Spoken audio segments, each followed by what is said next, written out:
오늘 본문은 창세기 1장 28절입니다.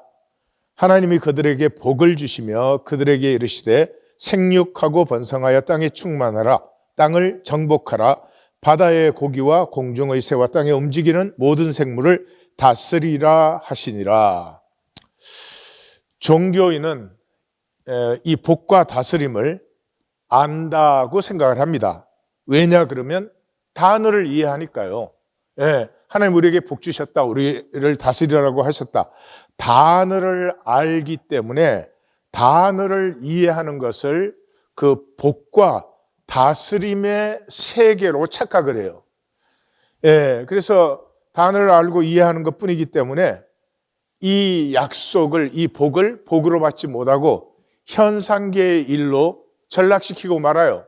이렇게 종교생활하고 내가 하나님 이해하고 개념으로 알고 그런 것으로 전락시켜버리고 그 복의 세계와 다스림의 세계는 진정으로 누리지를 못하죠.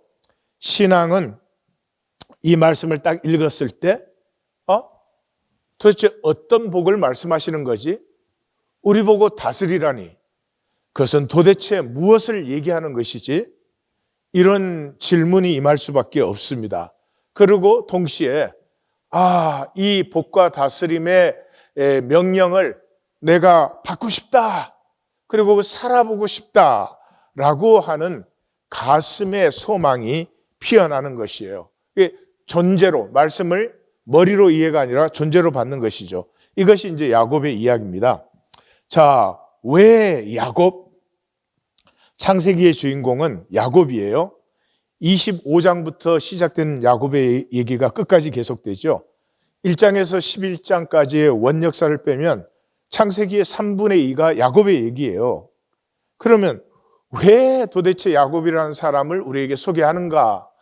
왜 야곱을 통해서 하나님은 복이 무엇이며 다스림이 무엇인지를 말씀하고 계시는가 하는 질문을 던질 수밖에 없어요.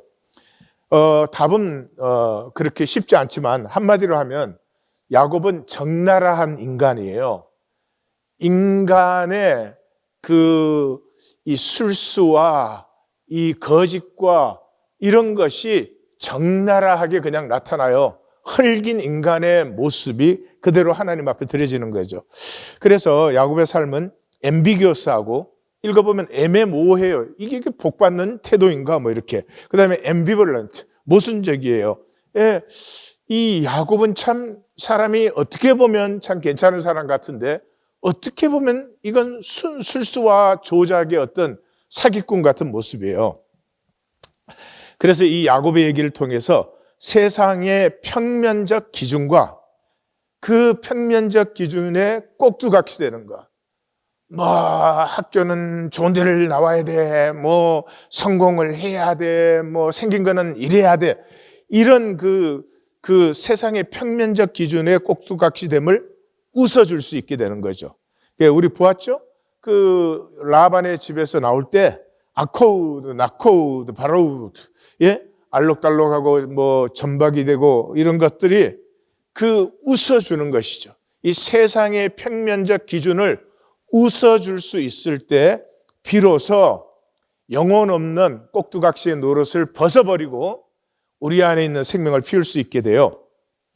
그래서 야곱은 이런 모습을 통해서 만들기의 조급함과 그것 때문에 거듭된 실착들, 그것 때문에 계속 실패를 해 나감에도 불구하고 약복강 후에 천천히 흐르는 하나님의 가슴과 하나가 돼요. 속아도 기다리고 죽음에도 바라보는.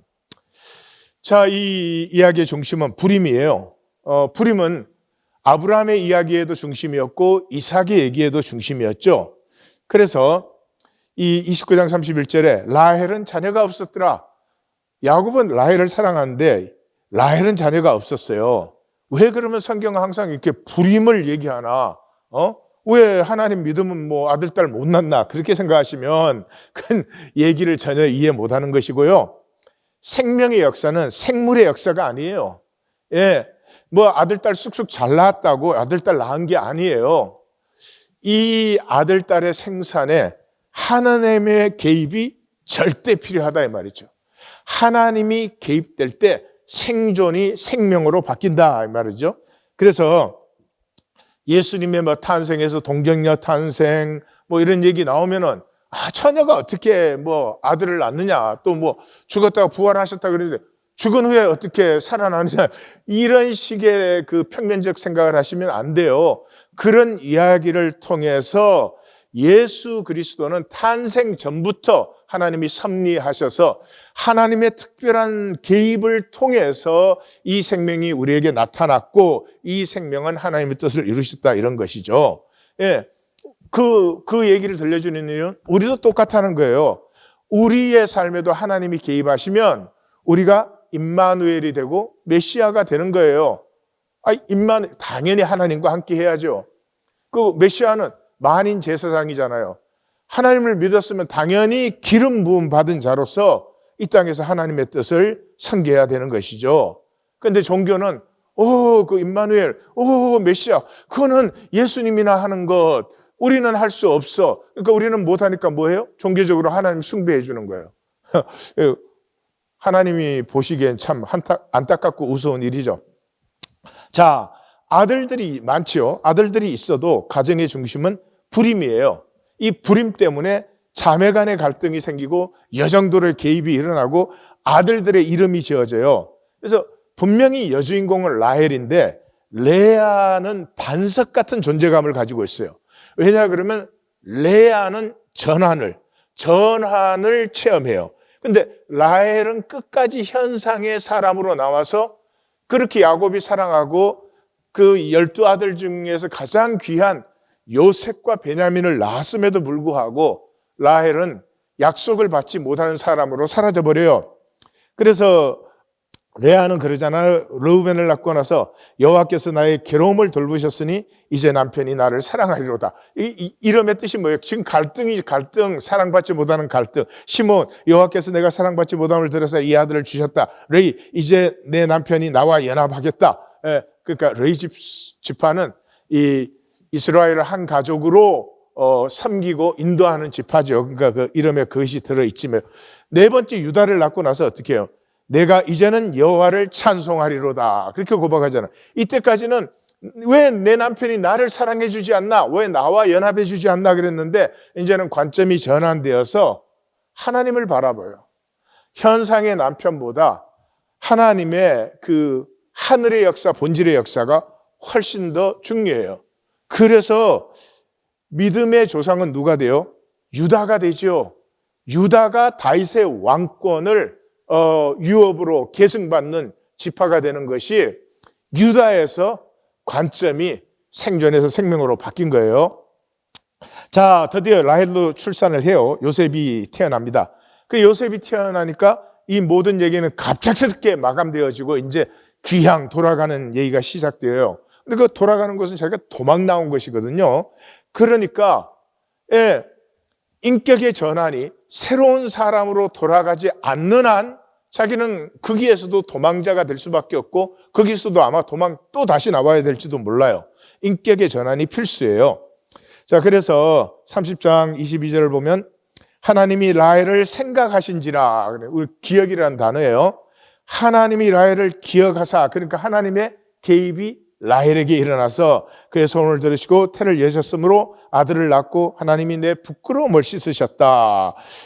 요셉이라 하니 여호와는 내게 다른 아들을 다시기를 원하노라, 이렇게 했어요. 그러니까 라헬은 아직까지도 그 아들을 받고 주시는 하나님을 바라보지 못하고 빨리빨리 또 다른 아들을 낳아야 되는데 이 현상에서 벗어나지를 못하죠.